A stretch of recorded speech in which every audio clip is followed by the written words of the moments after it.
కేంద్ర ప్రభుత్వం చేయాల్సిందంతా చేస్తూనే ఉన్నది.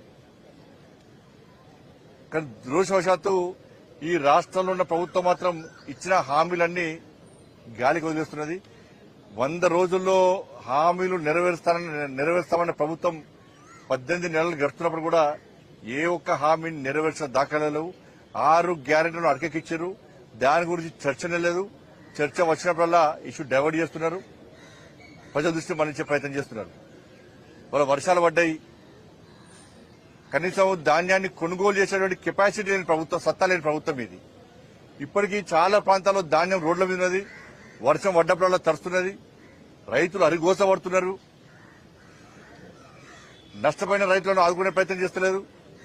మేము గతంలో డిమాండ్ చేసినాం, తడిసిన ధాన్యాన్ని కూడా కొనాల్సిన బాధ్యత రాష్ట్ర ప్రభుత్వం మీద ఉంది.